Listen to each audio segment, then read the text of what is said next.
Namaste, friends.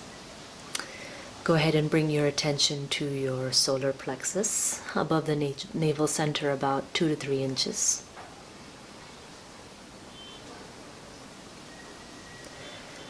Ram, Ram, Ram, Ram, Ram, Ram, Ram, Ram, Ram, Ram, Ram, Ram.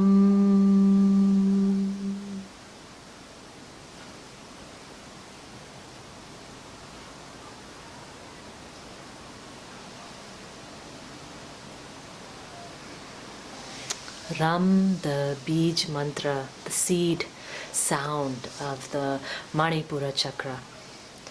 So this is a very important time now. We are at a very pivotal moment along the human spine. The Manipura chakra, the navel center at the solar plexus, is a decision maker in terms of, do we sink to our lower animal drives and let them dictate the way in which we create our lives and the way in which we act, think, speak? Or can we really transform the energies of the lower two chakras alongside the third to fulfill our human potential for acceptance and transformation?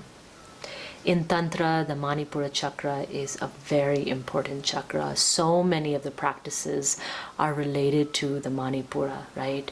Mani means gems, and Pura is like a center, the center or the city. So the city of gems. And what sort of gems? What sort of jewels? Jewels that are self-effulgent, jewels that are self-illuminating, that are a light in itself. They need no other light outside of themselves. So the Manipura chakra in Tantra is the most energetically available center in all along the spine, right? It's like the mitochondria of the cell, right? The powerhouse.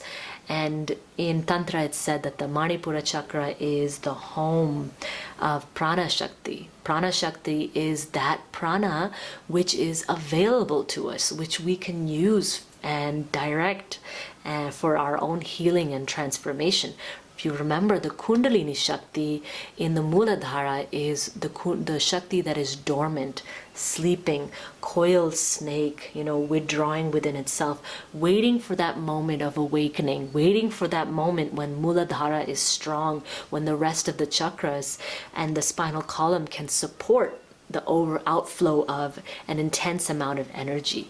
The Prana Shakti is the Shakti that is very much developed by and contained through our asana practice, our pranayama practice, any practice which is leading us towards more and more spiritual contentment and fulfillment. And this is kind of like the storehouse, right? This is where all of those seeds of prana are stored for us to be able to access them. And my God, do we really need them here because of all of the intense activity that is happening in the navel center, physically, emotionally, and of course on the spiritual sense, in the subtle body sense. So this pranic hub, right, the hub of energy, the center of our gravitational force, right? It's like the center of the earth itself, very fiery, right? The the Manipura is a downward facing, right, red triangle, and that downward facing red triangle, but surrounded by the yellow lotus here. So that downward facing triangle is indicative of the flow of fire energy, right? Fire energy represented by the triangle itself. And the fire energy, again, it's like water. If we have it in balance, then we can definitely see how it can be something that is utilized for purification. Yet, if it is imbalanced, it's like a raging forest fire, and it will destroy everything in its path. So, do we use it for alchemization of our human potential, or destruction of all the possibilities of life itself? And this is an important distinction to be made, because here you can see that along the timeline of our lives, developmentally, from teenage years to young adulthood, is the playground of Manipura. And I mean developmentally. So again, you will have adults who developmentally are really rooted in the Manipura. And I can say right now in the Kali Yuga, in Western society, a lot of who we are and what we do is all Manipura Chakra, right? This desire to accumulate fame, name, wealth, items, all to satisfy the hunger of the I, the ahankara. And this ahankara is really not a bad thing, right? The ego is not something that we can say is good or is bad. There is no good or bad. There is only disorder and homeostasis, and we are constantly moving back and forth between these two extremes, right? So if we feel ourselves very rooted, firm in Manipura, then there is a strong sense of power, right? And a power that is utilized with a fire-like, right? A very focused, laser-like intention, right? And that intention of focus of that powerful energy can then be focused up the spine through the heart center and the higher caliber emotions of human life itself. However, if not, then there is a lot of identity crisis, right? Identity crisis in relation to inferiority complexes and superiority complexes, right? Both are extremes of the ego energy, rather, where there is low pranic activity and excess pranic activity, right? Fear of failure will come here, social pressures, experiences of rejection, humiliation related to others, and how others see this I that we have so nicely created for them, right? We have such a nice image of ourselves, or perhaps not, but whatever image of ourselves that we created, all very good, comparing to how we relate to the creation of our I, the creation of our emotional landscape, and then we present it to others, right? And when others don't see us that way, then we have that I gets very bruised, very in pain, very hurt, right? Whereas the Svadhisthana has more to do with disappointment and shame, right, related to one's emotions. Now, the Manipura begins to have a very, boisterous, a very boisterous and loud presence in our psyche. So the loss of our own self-esteem begins to distort the way in which the Manipura functions. The lack of our own clarity about our own identity and how our identity constructs are also quite changeable, right? The more we attach to and ascribe our intentions related to life itself, in line with our identity, the more prone we are to disappointment and failure. So this, the disappointment and failure can be quite overwhelming, because they lead to, a disease, I can say, that is very much found in more intellectual, psyches, and that is this self-condemnation, self-hatred, self-criticism, right? Always knocking down and, creating these high expectations of oneself, always in relation to the others and how others perceive us. So the physicality of the Manipura chakra can then really help us, tackling the ego can be a very confusing process, of course. Like, where do we even begin to dissect these identity constructs? In yoga, it's said that we actually don't have to do that, right? We have to work rather with the pranic energy here and regulating it through yogic practices that help to build and nourish and stabilize the fire element here, right?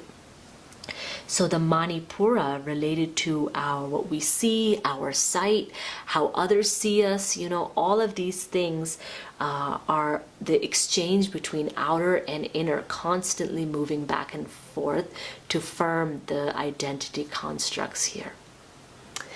So the digestive process is very, very much influenced by the Manipura, and the digestion in terms of how we digest our emotions, life experiences, and of course, food matter itself. So the way in which the fire is able to transform, right, the matter that is placed in the abdomen for the benefit and nourishment of the rest of the organs and limbs is directed by how strong this fire burns and whether or not we have control over this fire. So doing practices like Agnisara or Ganesh Mudra or, anything related to regulating fire element in the abdomen can be very helpful. And then really seeing, where, how much does society build up the construction of the self at the Manipura, and how much do we believe the societal implications for who we are and what we are, and how much has our development through our teen years and into young adulthood, which is so strongly focused on this I creation, and having it be in measure within the sight of the world, right? How debilitating that can be and how exhausting that can be, right? So having this healthy sense of oneself, right? Healthy confidence and will. So when it's not about retracting ourselves from our ego, but having a focused willpower. Our sankalpa shakti comes from this place, power of will and determination, right? Inner stability via a steady nervous system and our own integrity, right? How truthful we are in terms of who we are, right? And how we project who we are and feel from the inside to who we are and show on the outside. So is there harmony, is there integrity between these two inner and outer eyes that we project? And most of the time, not so much. Whatever we're feeling inside and what we're saying outside are completely disconnected, right? And that's because the Manipura is trying to hold on so precious to this I construct and not wanting to feel this, pain of, being rejected, letting the me, the small I, feeling rejected in the eyes of society. The stomach area itself, the vagus nerve that runs from the cranial nerve that runs from the brain stem down the whole spinal column into the stomach and innervates the stomach is responsible so much for this brain-body connection. And this is why all the practices that the Manipura is doing, any practices related to the Manipura and the abdomen center, it's not about, building a firm abdomen or strengthening the muscles here, but it's about creating that link of communication that is harmonious between what we think, and what we say and how we act, right? What is it that we do, and how aligned is what we do to what we say and think. And that is related to how the vagus nerve, this wandering nerve, vagus means the wanderer, begins to really spread open through all the organs of the gut. And how the organs of the gut, it's like your second brain, right? 70% of your serotonin is created in this area of the body. So much of our mood, so much of our immune system, so many immune cells are born here as well. So much of how we feel on a day-to-day basis, how much energy we have on a day-to-day basis, is rooted in the gut. And this is why the tantrics say this is the pranic hub of the body, and this is where and how, right, from the Manipura, how the body sends messages to the brain. And so now the body wisdom begins to unfold for you in the Manipura. And when the body wisdom begins to unfold, one really is more in tune with the needs and requirements of your own physicality, and needs and requirements that are quite different sometimes than what you think and your own intellect. The Manipura itself, right, the vehicle, the Vahana of the Manipura is the ram.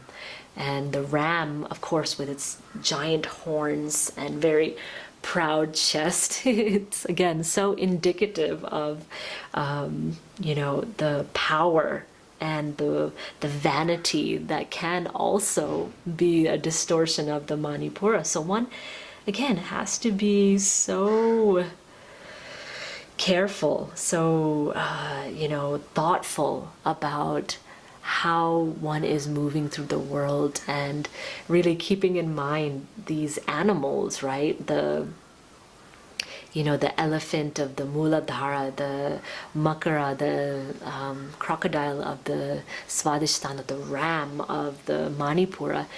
It's a quick insight into what is going on here.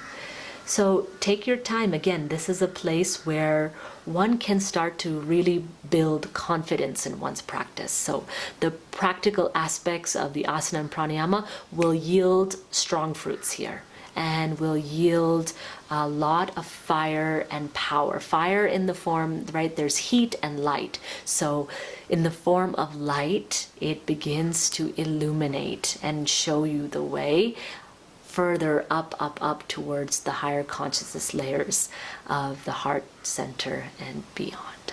So next time we will be able to see, when we build this fire, what happens. Namaste. Thank you.